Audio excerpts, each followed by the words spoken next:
Good morning, everybody. This is Dennis Swollen with the Active Trend Traders. I want to welcome everybody to this week's How to Make Money Trading Stocks. And with this particular market, it has been a challenge to trade it, especially over the last week or so. Joining me from Dallas, Texas is Mike Traeger, my research partner. And we've both been pulling our hair out this week, and my wife is telling me I'm going bald on top, Mike. Yeah, you know what? We don't have as much to spare as we used to. I know, that without a doubt. But hey, it comes with, I guess, the territory and the age. Um, so let's get going. Got a lot of stuff to cover today. All materials that we do present are for training purposes only. Um, and Paper traders should always paper trade any new method prior to the risk of their own personal capital. When the market is in a correction like it currently is, um, it is a great time, especially with the level of volatility that we're getting, because the market is up a little bit today, but also the volatility is up. It is a great time to paper trade. Try out some, you know, I won't say necessarily new ways to trade, but just try some things out. And it's really it gives you an opportunity to do things that you normally wouldn't necessarily do um, with in a regular market. I want to remind everybody that at Active Trend Trader, we always believe in training, and that I think we offer some really good training every Wednesday night to our premium members. This past week, we covered some specific patterns to look for, uh, and also to wait for, that will improve your accuracy on picking where bottoms are, and also continuations and how to get in on those. This week we're going to be going down, utilizing some of the things we've learned over the last couple of weeks on moving averages and some of the patterns to do some specific we'll analyze a specific stock and a specific ETF. Because Mike, one of the things that has become really I have become very, very much aware of with this latest little market. What do you want to call it? Well, we could call it a correction because that's what it is. But I've when the big day hit on Monday, there were so many distractions with so many stocks just going nuts that one could just chase their tail around and not be prepared on any one particular entity. But even, part of the things you shared with me prior to the Wednesday night training was that even if a person would have been absolutely ready, watching the pre-market and all that kind of stuff, that it was almost impossible to get into a trade the first half hour or more of the day on Monday. Yeah, well, almost impossible, at least at a favorable price. I mean, forget about limit orders. And, putting a market order in would have gotten you in, but probably not at a price that you would have liked. So, and I've done some more reading since then. I think that, on a very small, with all these high frequency trading computers, there were, 600 little mini halts in trading. Yeah. Some of those halts lasting no more than even fractions of a second within the first 20 or 30 minutes of the day. Yeah, and one of the things that both of us were chatting about also is that Monday, the Nasdaq was down was down 5%, and the system was literally at the beginning of trading on Monday was limit down and locked. Right. So basically nothing was going to happen until it came off of those, that downside, and so it's kind of exciting.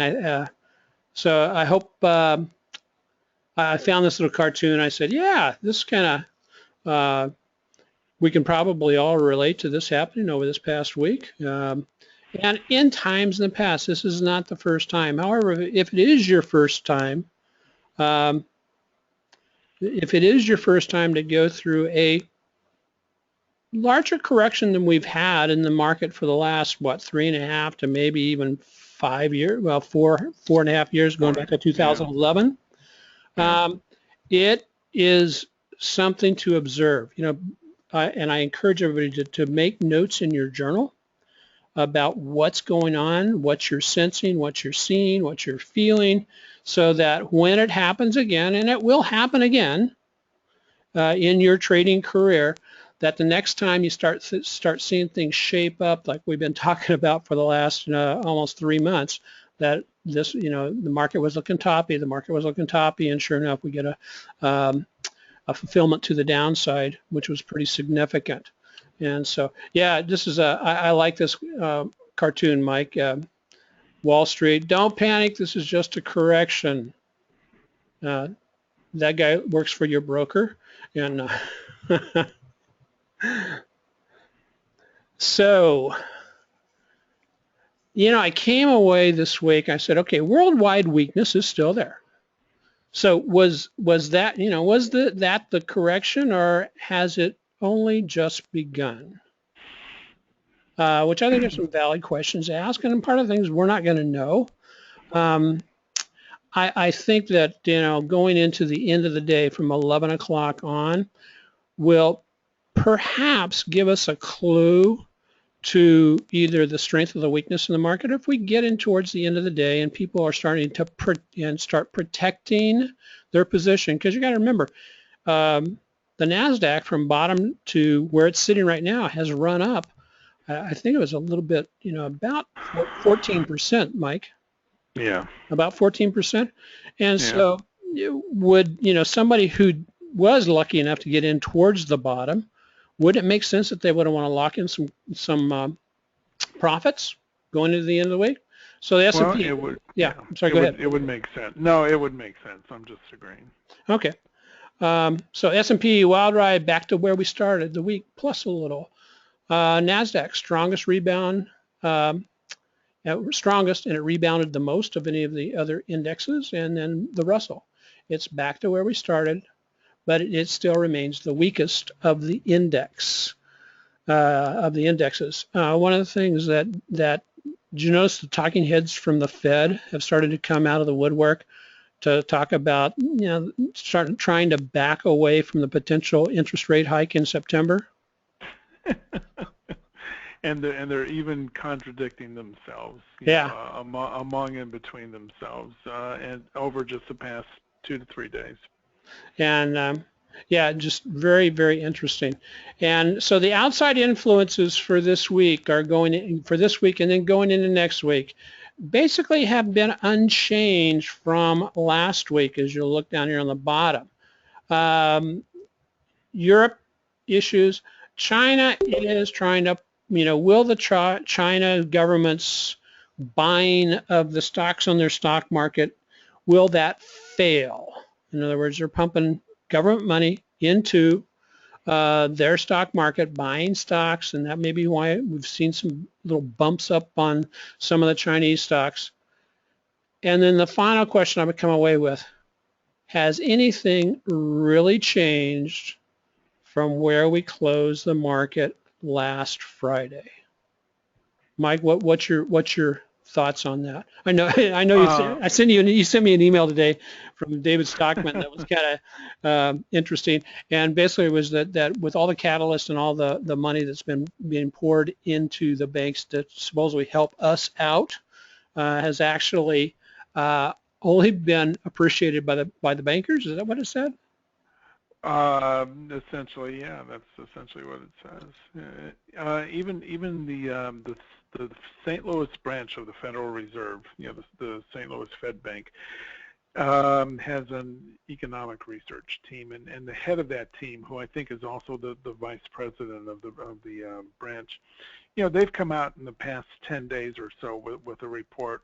And they have a lot of data and a lot of graphs and a lot of tables and all of that. And the gist of it is basically that, all this money we printed and all this QE stuff we've done hasn't done a bit of good.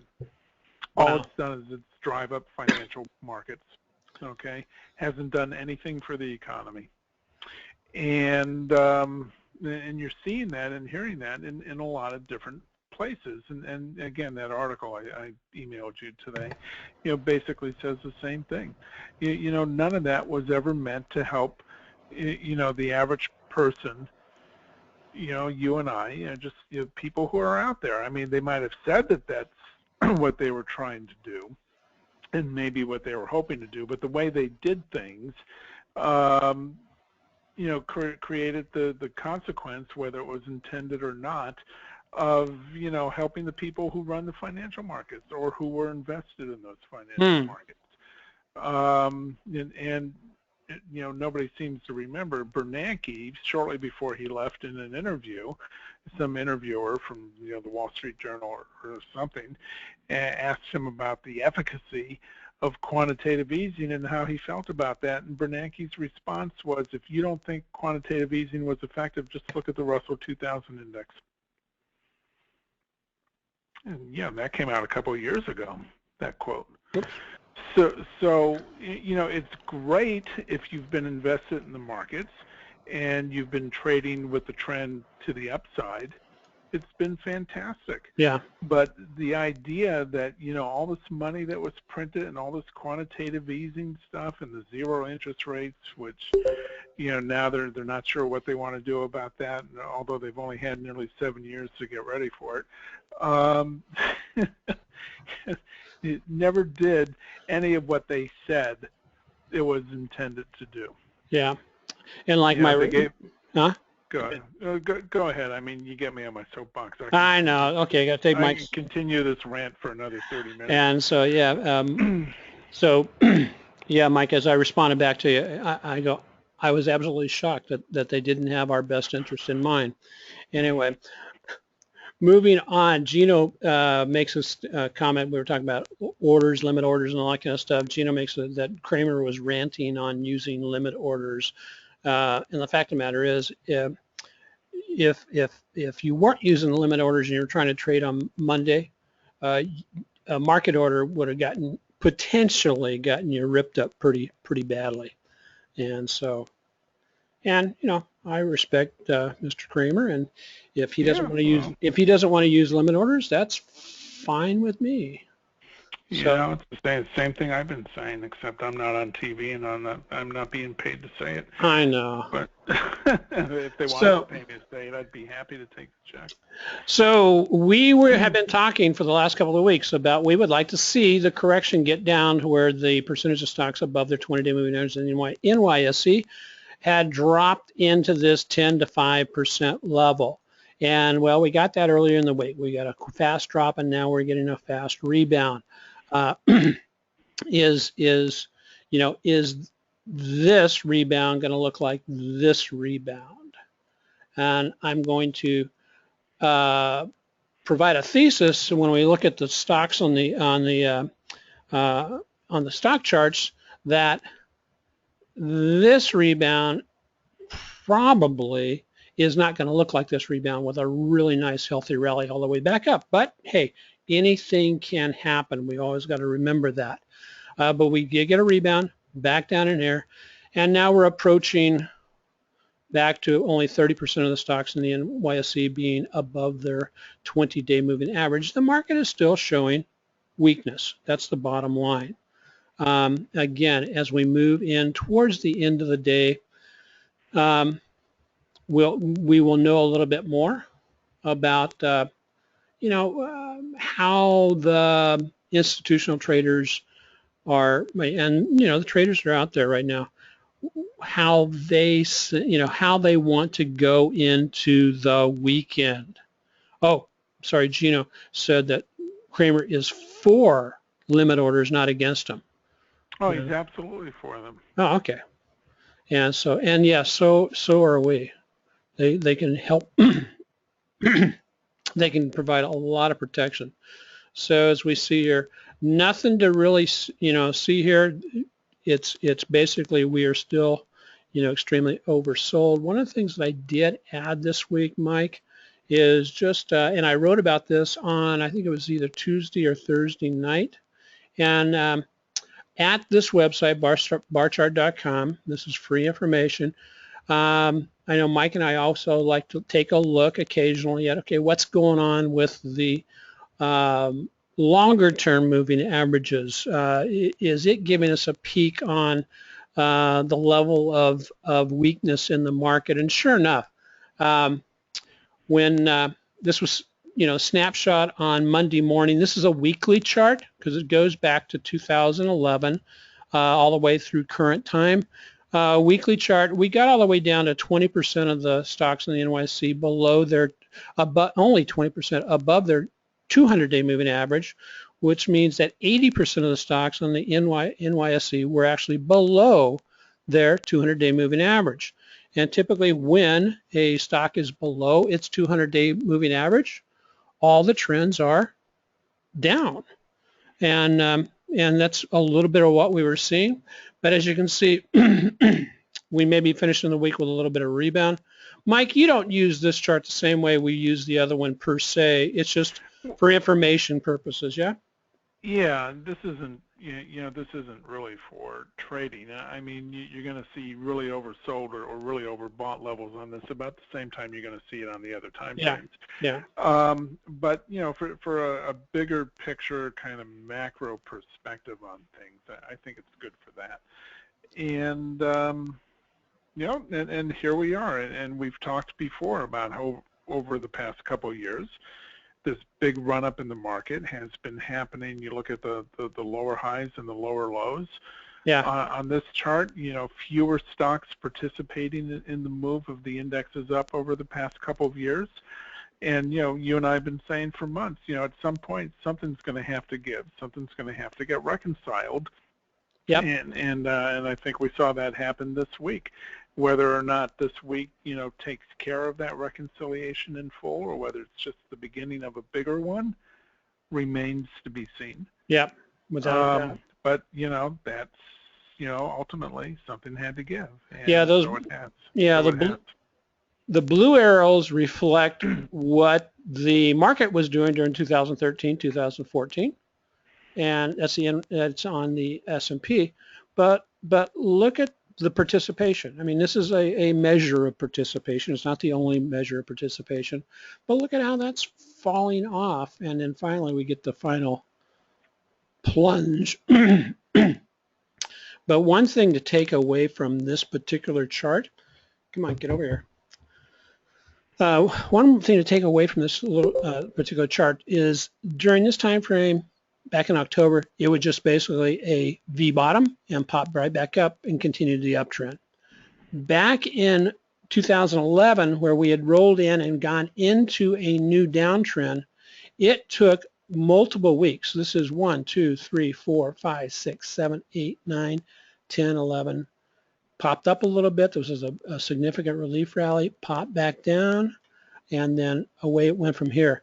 And as I wrote, this was actually is it 2008 or 2009, similar type pattern where this chart measurement actually provided a bullish divergence because it didn't make a new low, but the markets had from the time it first penetrated and gave some initial signals, the market went down another 20%, and I think that was in 2008 and into 2009.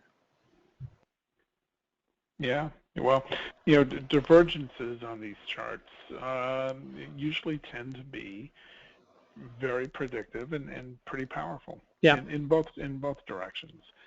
And there was a huge divergence developing here for a very long time. Well, ultimately it did prove predictive in a powerful way. And here we are. Something else you might want to show when we get around to looking at the charts of the indexes, I think this just happened maybe yesterday, is I think we have a death cross on either the Dow or the S&P 500.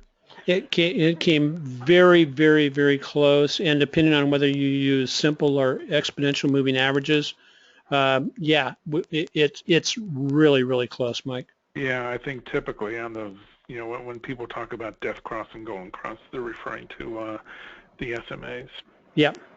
And so. And again, for everybody listening in, a little factoid on that is that historically, about 80% of the time when a death cross does happen on one of the major indexes, and you look out about a month or two after that occurrence, the market is down from the level that it was at the time that the cross occurred. Yeah. Well, and one of the other things, Mike, that you brought up, you were, some of the folks were making a big deal about. We had our biggest up day supposedly in history on, what was it, on On Tuesday. Tuesday, or was Yeah. it Wednesday? One of those two. Oh, I'm sorry. It was Wednesday. You're right. Okay, biggest up day, and I love the little factoid you presented on Wednesday night, which was basically the biggest Oh, updates. 10. Go ahead. oh, yeah. Well, before Wednesday, again, you look back historically over, over more than 100 years, looking at the Dow Industrial Average, and going back over 100 years, you look at the 10 biggest up days in history, before Wednesday, and up days meaning, how many points the index was up during the day, not necessarily the percentage move.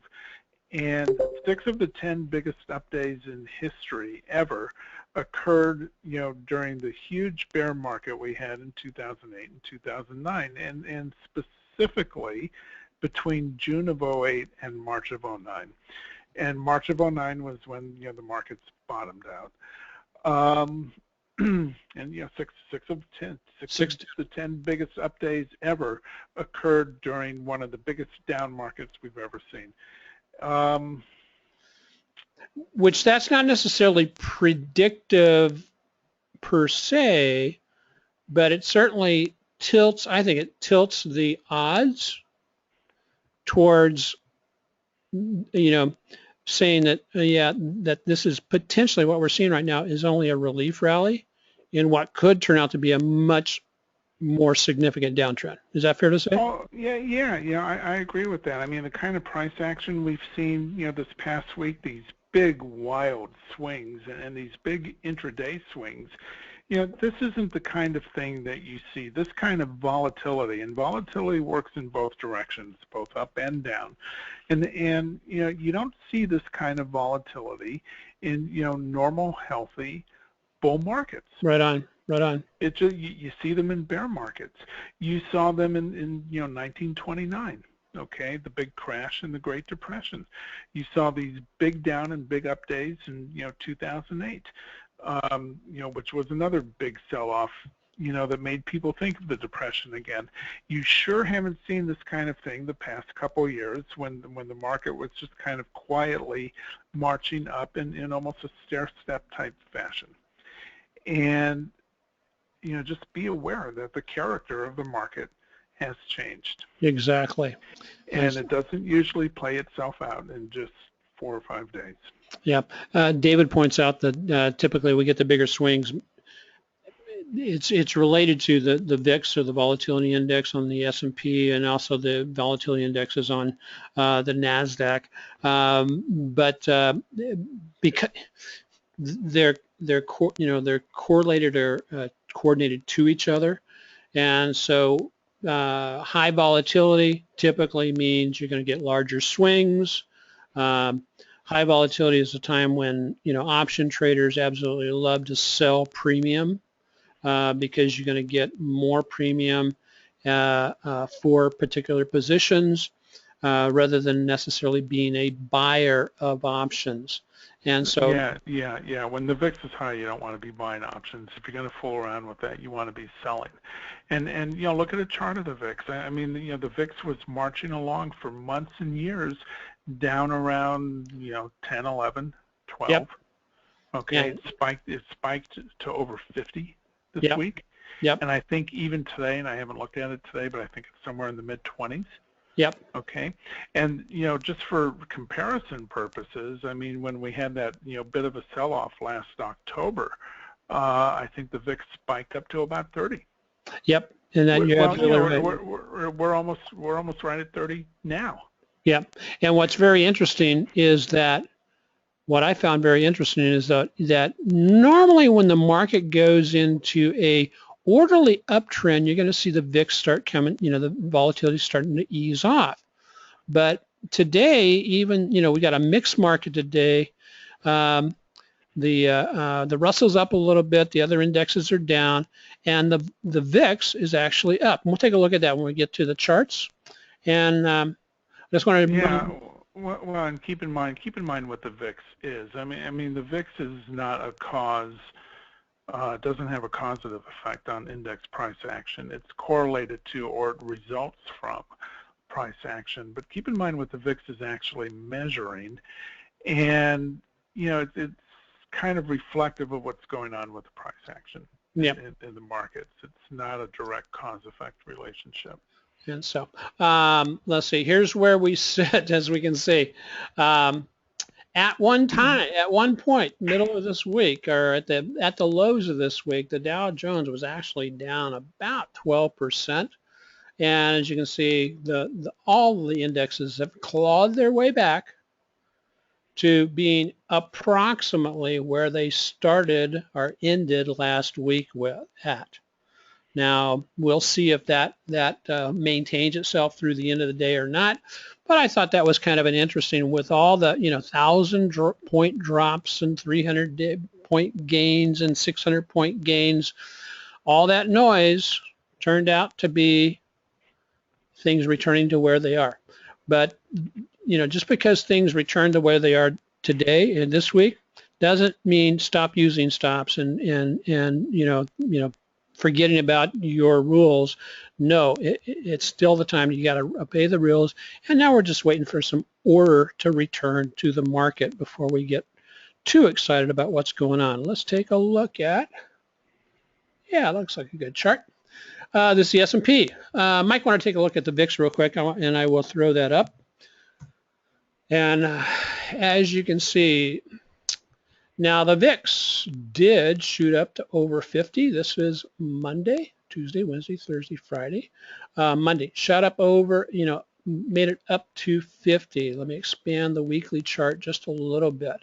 Okay, it had not been that high and since back in October of 2011, August through October of 2011. But now we've kind of subsided and come down here to only being up about 27. Now, typically option traders are looking for volatility above 20 to 25 to start, primarily looking at just selling premium. And so we are hanging tough right there. And as you can see, even though the market has rebounded, fairly significantly, the volatility has stayed high. The last time we had one of these, let's draw a little as an indication. Here was the high back in October. Just barely made it up to 31, and then immediately reversed into a nice shooting star candle, and then the uptrend began. And it's here we have a significant shooting star candle for this week, but we will, like I said, we will know a lot more by the end of the day and also going into next week. Are we going to hold up here about 25 and then bounce up? And either way it could go. If we drop back into this trading range, then at least a relief rally could have a little bit more legs. And so David says, I remember a 1,000-point up day on the Dow back in 2008, bull market. Bull market? I think not. Yeah, 2008 was not a bull. No, 2008 was not a bull, nor do I remember there being a 1,000-point up day. Although there were days when it was up on the order of the kind of thing we've seen this past week. I mean, certainly in 2008, there were days that the Dow was up, 400 or 500 points, usually after a couple of big down days. And keep in mind that the price level of the Dow was lower then than it is now, so that means there were bigger percentage moves at that time. Yes, so back to the S&P on a daily chart, we see the Mike told me a really interesting story, and I was kind of an interesting story yesterday also must have been about 12 o'clock, about 11:30, 12 o'clock. I had to go meet somebody to talk some financial issues at 12:30, and so 12 o'clock the market had rolled over, and I'm going right on. We're heading back down. This is a good thing. And when I got down to the coffee shop and had the chat and was able to log back onto my smartphone at 1 o'clock, 1:15 or so, and saw that there'd been that reversal midday. I kind of went, you got to be kidding me. And then Mike, you during this candle here on Tuesday, it was up here looking like we were going to get a nice bullish harami. It was up there until about maybe an hour before the market closed. Yeah. And then in the last hour of the market on Tuesday, and I sort of was doing other things, and I sort of walked away from it. And an hour later, right around the time it was closing, I took another look at it. Yeah, geez, the Dow sold off nearly 500, or maybe even slightly more than 500 points in that final hour. Yeah. On Tuesday, and I think the move in the S&P was about 60 points. Yeah. Which is huge. Yeah. I mean, you don't see 60 points in the S&P in a month sometimes, and here it happened in an hour. And then we had something similar happen yesterday, but in reverse. Yep. And again, the point being, which I think we've already made, that kind of volatility, even when it's intraday and you don't see it on the daily or the weekly candlesticks, is just not, characteristic of a healthy, properly functioning, stable market. That's right. So here we are with the S&P. What we've got going on in the S&P right now, if the candle finishes right where it's at, it's resting right on top of the 8-day moving average, 8-day EMA, and it is showing right now what would be considered a bearish harami. Now, that's for the body. It's not as predictive as a bearish harami that's more towards the midsection of the candle, but it's definitely a small body. We get 1, 2, 3, 4 huge range candles and daily ranges over a period of time, 2 down, 2 up, and now we're getting that rest to see where we're going to go from here. And I'll be watching this into the close to see if we drop the 8 and also perhaps get really close to last Friday's lows, that may be predictive of what is going to go on into next week. Switching over to the weekly chart, if it closes right where it's at, we do have a significant hammer, which is a reversal signal. But where might it go? Where, Mike, from your perspective, would you see if this hammer was confirmed? Where might it go? Oh, well, again, I look at the space, just sort of the air between where the price action is on the weekly chart and the shorter-term moving averages. Okay. Okay. Again, when you're that far away from the moving averages, something's going to happen to make the price action and the moving averages meet up again. Either the price action is going to rise to the moving averages, or it's going to go into sort of a choppy, maybe consolidation phase until the moving averages, continue their downward moves. Okay. And catch up to it. So, either we get a further move up, or we get some sideways stuff for a period of time until the moving averages come down and start maybe pushing the price down again. Also, we have a previous pretty strong area of support up around the 2040, 2050 area on the S&P. Up here. And we have very decisively broken multiple areas of support. We're kind of stalling now in this area around 1970, 1975, which was a previous support area, now possibly becoming resistance. And if that can be taken out, then we'll probably go up and test that 2050 area again. And if things work the way they usually do, those resistance areas would be rejected, and price would, turn around and continue a downward path. Okay. One other thing to remember with a hammer candle, especially, this lower wick, the whole lower wick, although the midsection is something to keep your eye on, it is considered a level of support.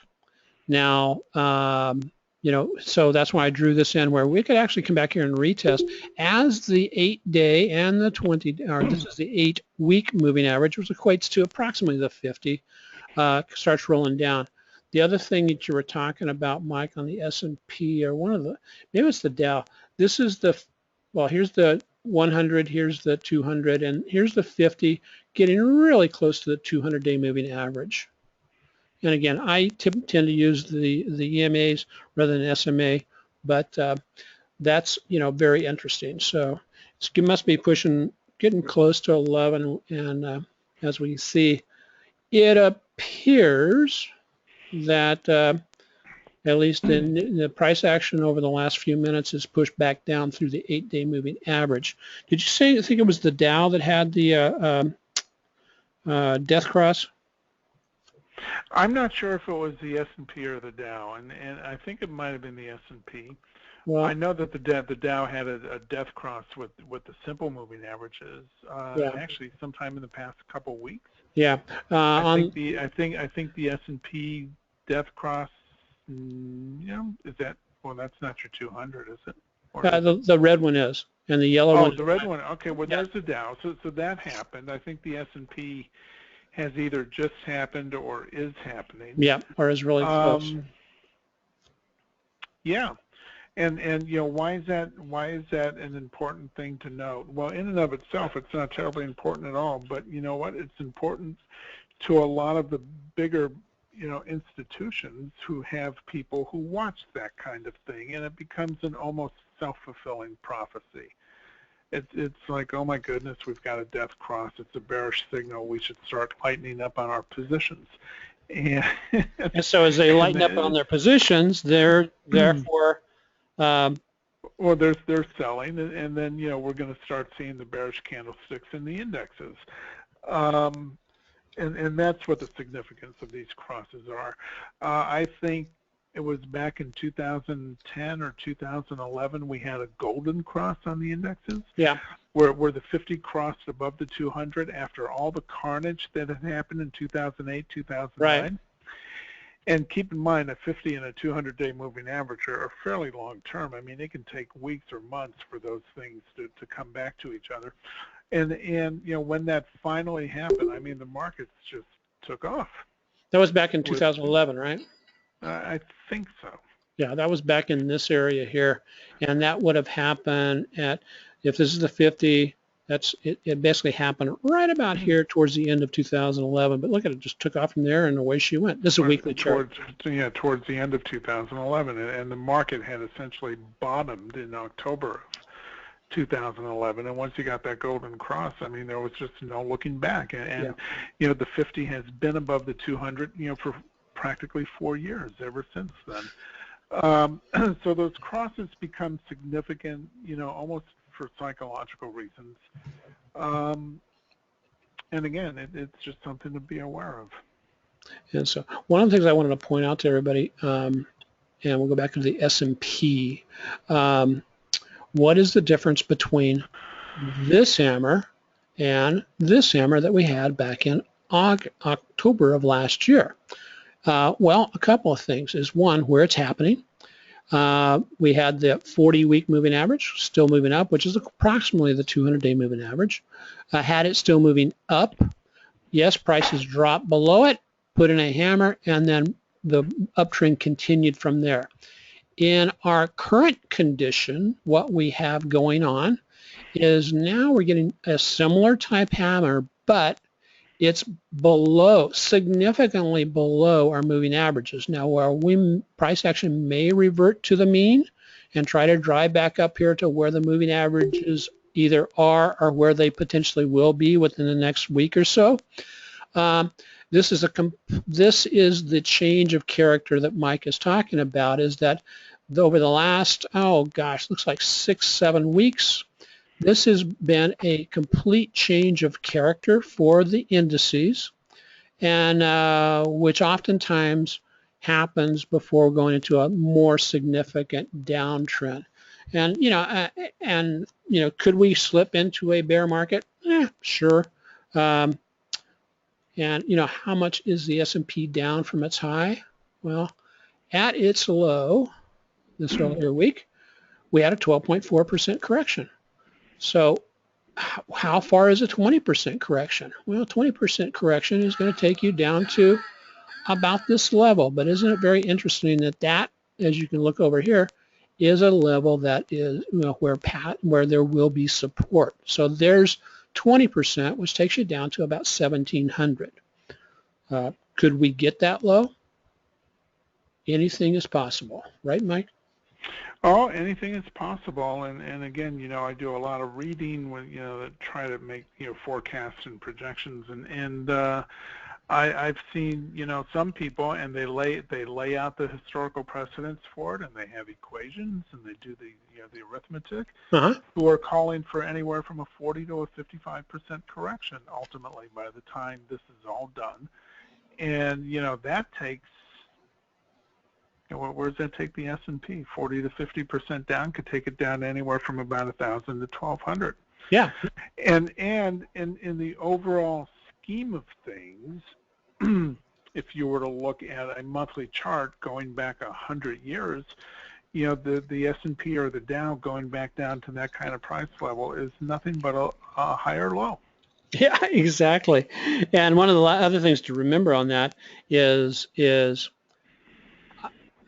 and again, this is a pure opinion.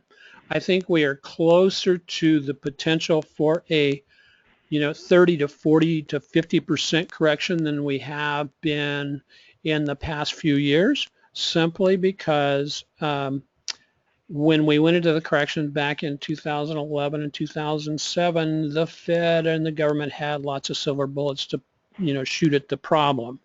That helped float the market back up.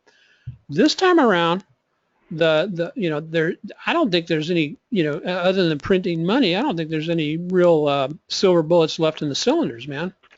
Well, no, not on the part of the Federal Reserve. I mean, the People's Bank of China has room to cut interest rates, but the U.S. Federal Reserve Yeah. doesn't, and the European banks don't. God, I mean, a couple of those European, you know, independent, you know, the government central banks, not the main ECB. You know, they've already gone negative on their short-term interest rates. They can't cut more. And interesting times to be alive. Hey, here's the NASDAQ. We'll just cover this really quickly. Okay, here's the 200-day moving average, this red dotted line. Look at this beautiful shooting star type candlestick. That's also potentially going to turn out to be a bearish harami. That's an indication that, hey, that's a reversal signal that could tell us, hey, we're going back down. From here. At least it's telling us that the upward momentum has slowed and it stopped right where we thought it was going to, right at the 61.8, which coincided to the 200-day moving average. It's always fun to see when that works like that. The Russell, what is the Russell doing?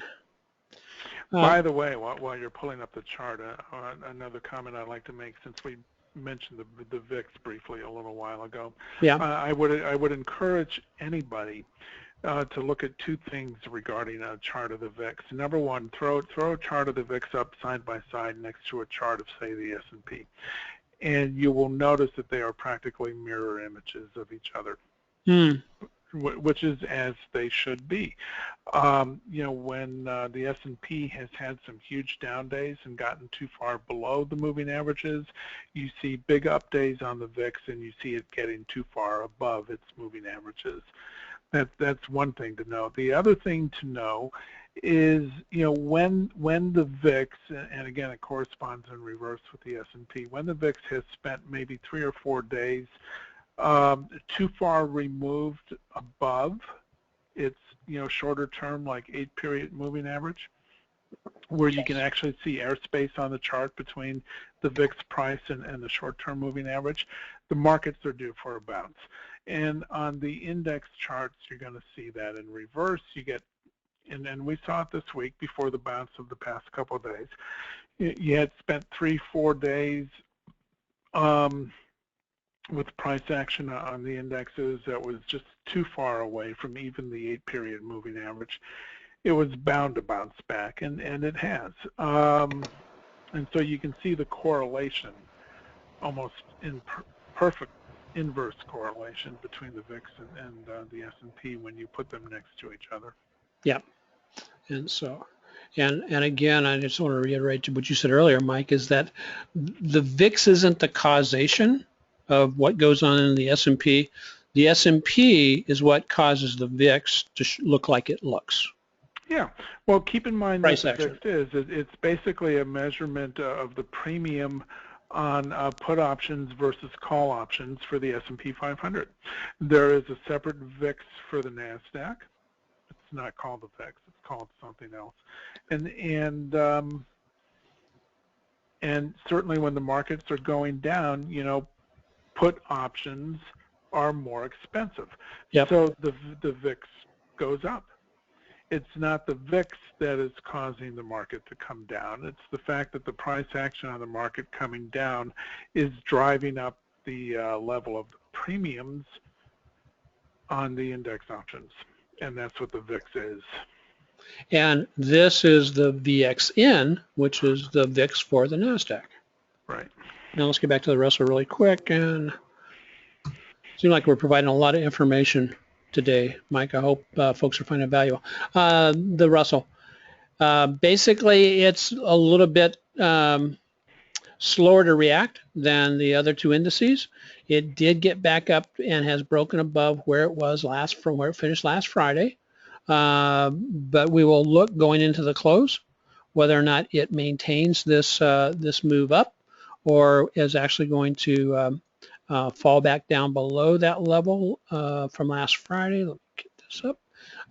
And so if we close back below the 8-day moving average, I'm going to interpret that as being weakness for, you know, going into next week, because that's telling us that it shows us exactly where the sellers have come in, and that would provide a significant longer upper wick, therefore reflecting where sellers came in. Again, we'll see how this plays out through the rest of the day, going into the final couple of hours to see if things do purge back to the downside. Yeah. This is a perfect downtrending chart. It's a series of lower highs and lower lows, and you can see how these bounces on the Russell, which is typical in the downtrend. You know, you get these relief rallies or these relief bounces after a period of selling, and they have perfectly been respecting, you know, the 20-day moving average. Yep. And, you know, these bounces of price action back into that zone or that region between, say, the 8 and the 20 are to be expected, with selling and pushes back down from those areas once they get there, until proven otherwise. Yeah, for the Russell, I mean, it would not surprise me. I mean, it wouldn't surprise me if it turned around here, but it also would not surprise me if it went from here up to here, where, see how it's respected the 20 all the way down, and then you know, we you know, take another plunge into the into September, and then we'll see if the pins reset themselves going into October, which is typically the month when things start setting themselves up for, you know, the Santa Claus rally and that kind of stuff going into the end of the year. So that's where we are with the indices. Any questions on the indices, guys?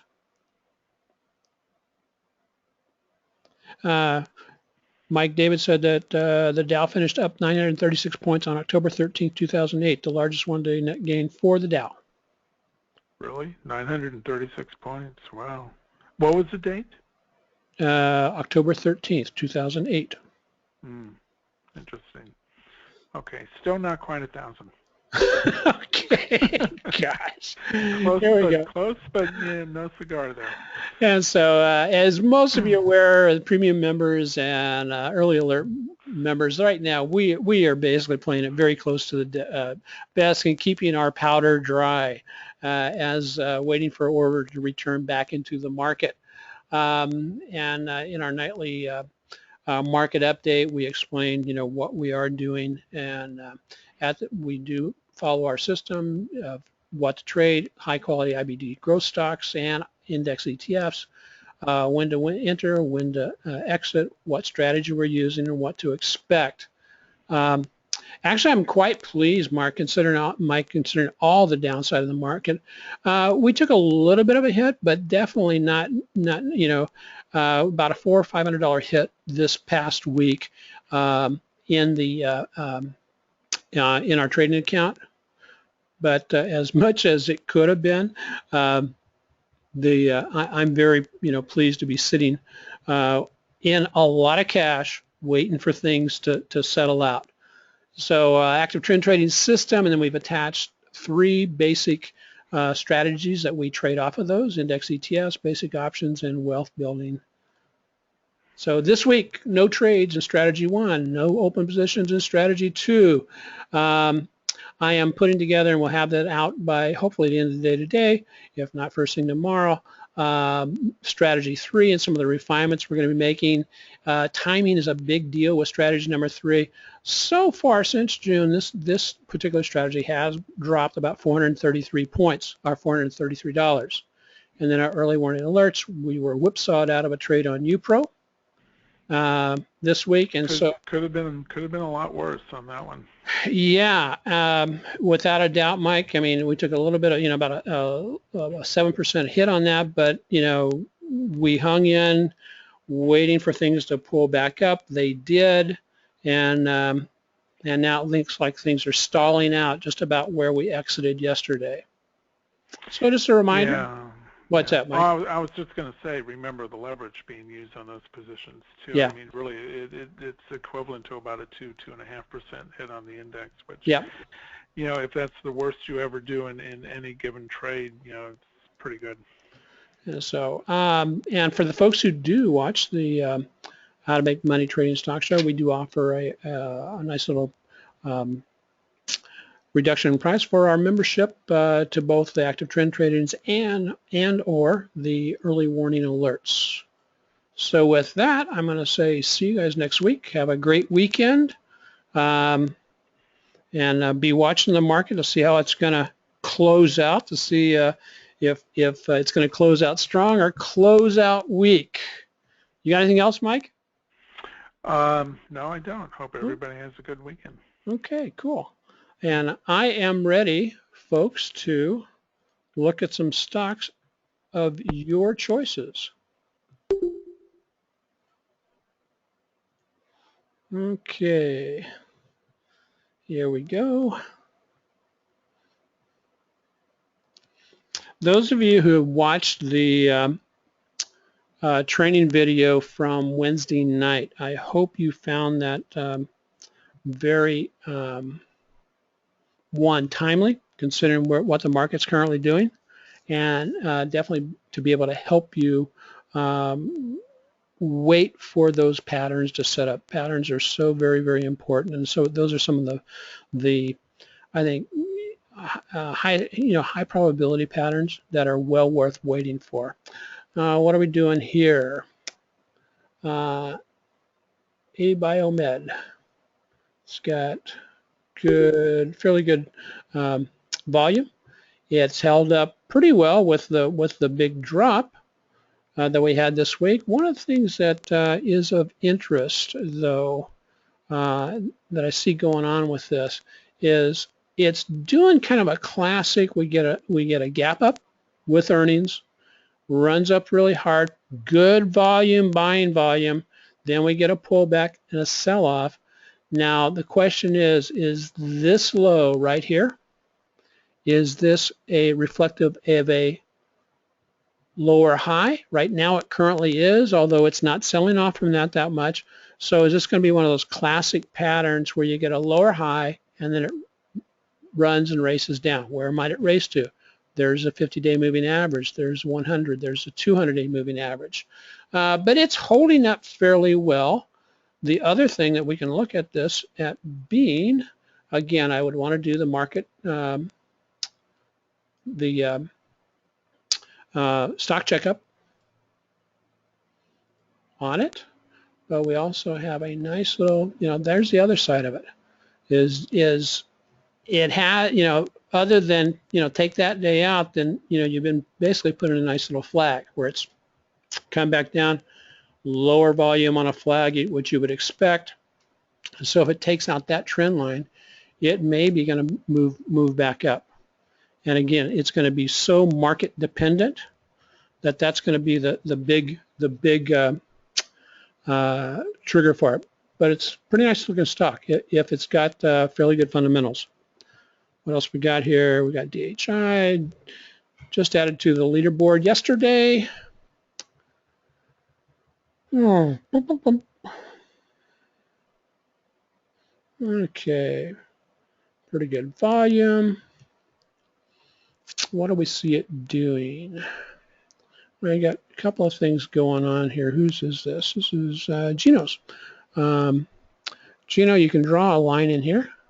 This was where it took out its previous breakout, and it's come down and retested that and then popped back up.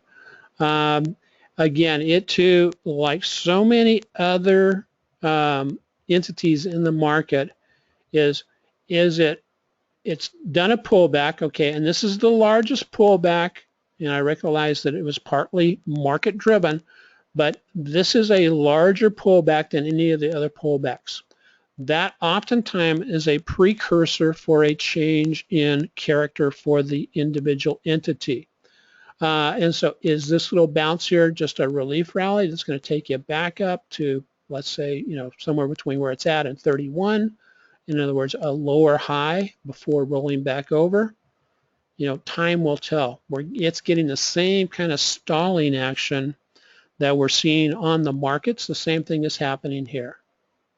Regardless, if it turns out to be that kind of move, we haven't got a pattern set up that would be a good buying pattern on it yet. Anic.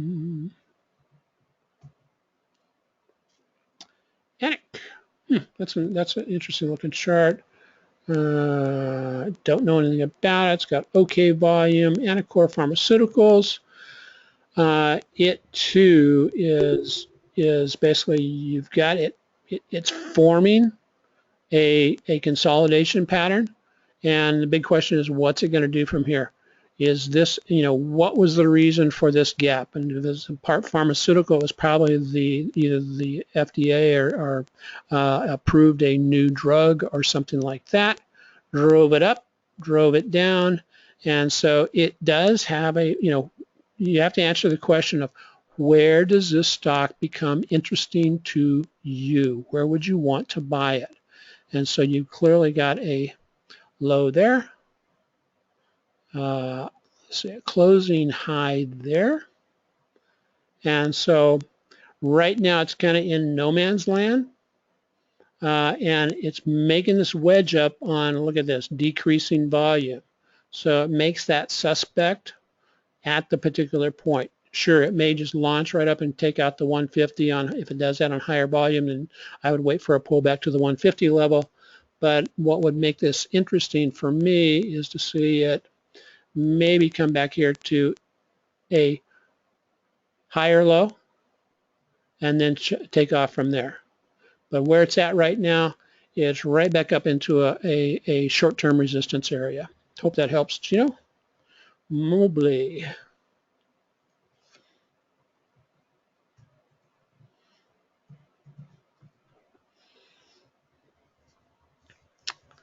Okay.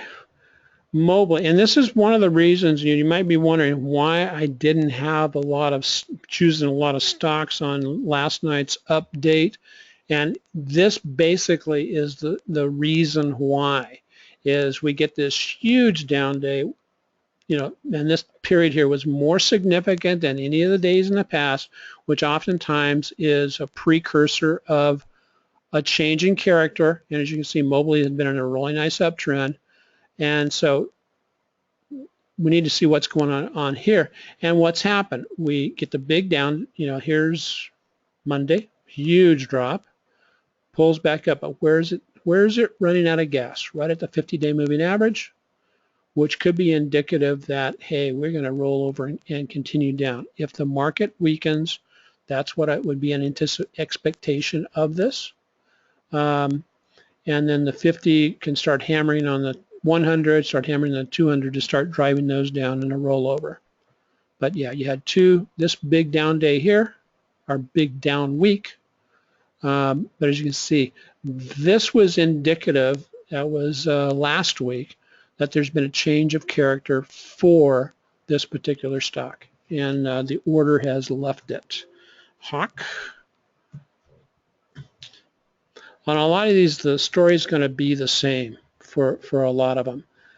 Huge drop. I mean, this was amazing to watch Hawk, and Hawk had been on the leaderboard for quite some time before I went to the cut board, and now it's trying to make up its mind. What are we going to do? I mean, we're lingering below the 100-day moving average, and so on market weakness, there has been no strength to push us back above the 100-day moving average, back into the now downtrending to 8-day moving average, downtrending 20-day moving average, which is just about potentially ready to cross the 50.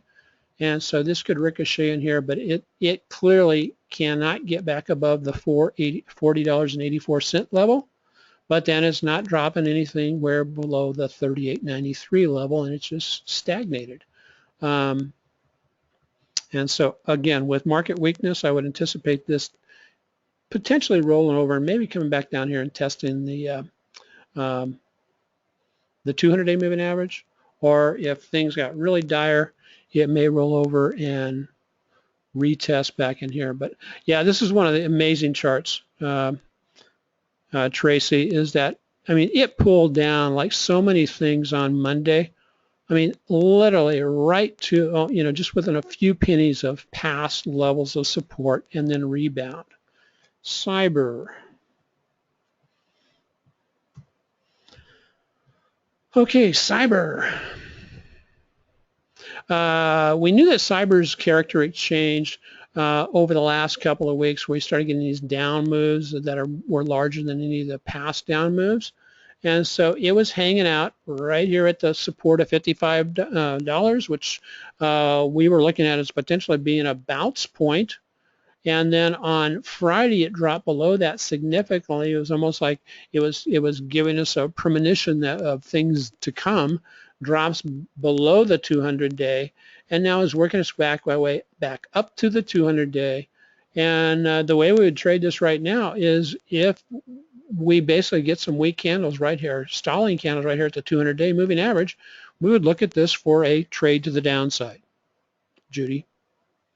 And so, okay, folks, that covers our hour for the day. I hope you got to see some stocks that may be of interest to you. A couple of the ones I will just throw out here that are looking interesting to me for potential longer-term trades. And one of them is Tesla. Okay. It is also doing a similar type of move as all the other stocks, but where it huge down day, down to $195, and then rebounded nicely back up. But look at it. It's come right up to the downtrending line and is now, looks like it potentially is stalling out. It's moving back down below the 50, where we'd anticipate this would be the place where it would do a rollover, come back down here and retest. Maybe it's going to retest at the 200-day moving average, maybe, or even the 100-day moving average, or even lower than that, and before it goes back up. The one reason I like Tesla from the idea of product, and have a great day, have a great weekend, Judy. Thank you. But the other thing I like about Tesla, it sets up with great patterns on an intraday chart, and it has excellent daily range. And so yeah, Tesla is a very quick-hitting trade that you have to be ready for. And so I'm looking at this for some different types of potential, either buying a long-term leap that expires in 2017, because its projected value over the next 2 years is somewhere up about $400 and I want to say $440, $420. And so, out in 2017, you can rake in some really nice premium on this on a weekly basis. So a call leap. And then one of the other ones that is interesting to the upside is Netflix.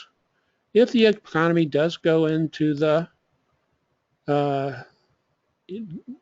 start getting really ugly, people are going to want to be drowning their misery watching movies and shows. So Netflix has held up very well and has moved back up.